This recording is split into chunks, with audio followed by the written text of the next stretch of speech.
Toby, nice Hi. to meet you. Nice to see you here in Gutenberg. Gutenberg is an actual location from the new KCD2 game, Kingdom Come Deliverance 2.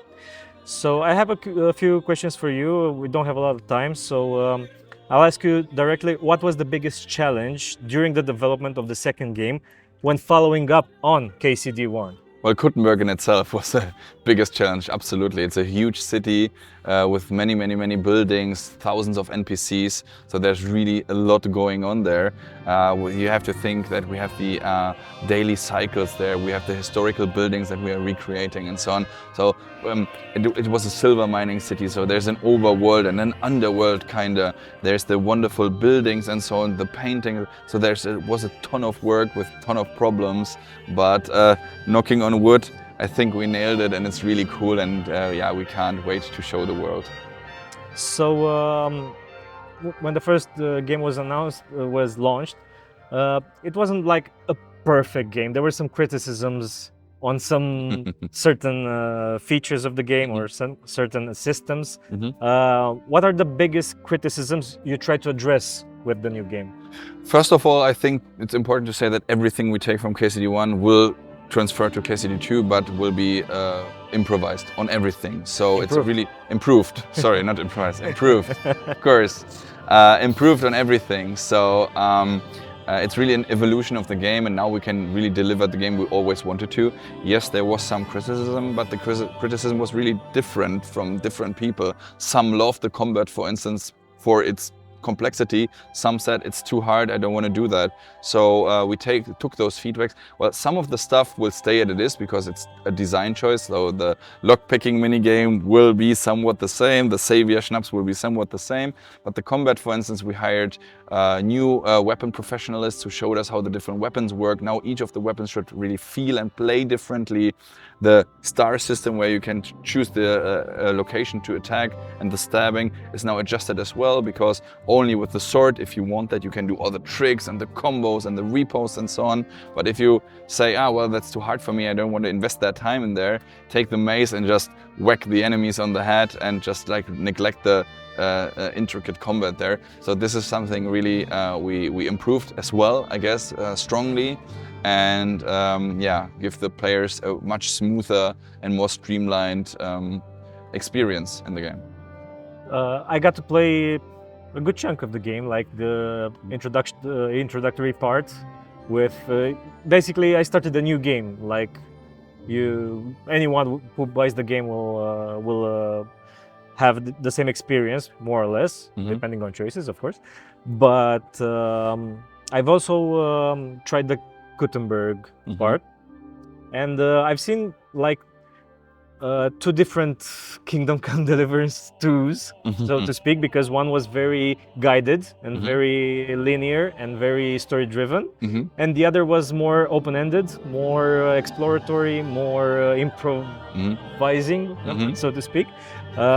Is this how the entire game will play in the end? Like, we'll have these big set-piece moments and then just do what you want? Absolutely, that's exactly the point of the game. So the beginning is of course a little bit more on rails, because we need to teach you some stuff and show you some stuff and get you up to speed.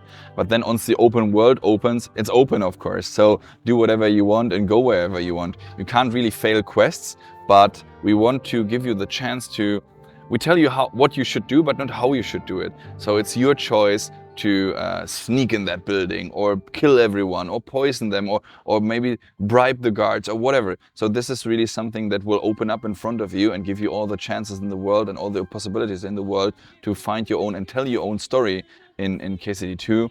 And generally the main storyline is kind of the scenic route, if you want to call it like that. So this is where the real historical events take place and where we have to push you towards a certain point. But the side quests are the weird ones, the funny ones, the ones that are telling the everyday problems of the people and so on, which are trying to show the people how the Middle Ages could have looked like and so on.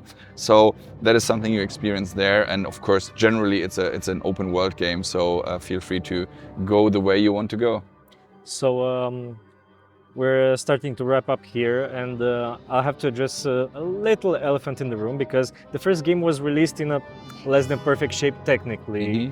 but then you kept working and improved on it, and I actually started it again like a few weeks ago just to see what's up, and it's in a very good shape. And now contrasting this with the launch date that you just announced, that it's gonna be delayed for a few months. Can we expect like a better shape for KCD2 at launch? Like, are you confident? Because what I've played was almost flawless technically. I encountered one little bug, like a character was missing like his body when I tried to hide it, you know, I'm talking. And it just went missing. There was no consequence there, but I think if you encounter this in your main playthrough, it would be annoying maybe. So do you think you'll have it up to spec?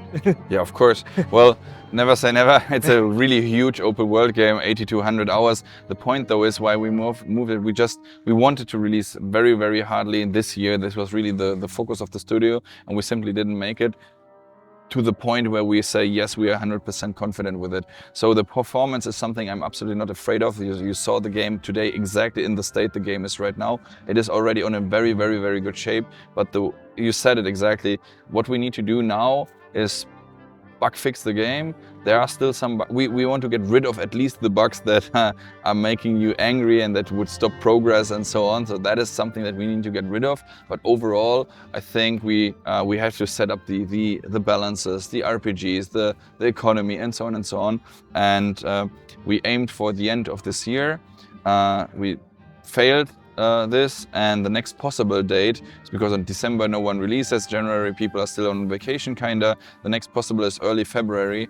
And when they asked when should we release, then I said, hey, in the week of the 13th of February, because this is when KCD1 released 7 years ago. Right before Valentine's Day. Genau, exactly. Yeah, any closing words? Like, what are you excited about in KCD2? Your personal, not your your talking points. You know? Of course. Me personally, what I like most is the music of the game. So I'm a huge fan of Jan Walter and how even the music got to the next level. Because I really believe that the game is great, but the music really raises it to the next level and just shoots it out into the universe. And last but not least, I think the story is really great. I really love the bromanship between Henry and Hans. They're like big brother, small brother kind of vibes, which is really, really cool. But then again, it's a very, very serious topic they're dealing with. And even Henry will have these moral choices he will go through and this psychological warfare that will go on. So it's very deep, it's very dark, it's very gritty and very funny. So that is what I'm looking forward most to. Great. Well, thank you very much for your time, and good luck on KCD2's launch next year. Thank you very much. Take care.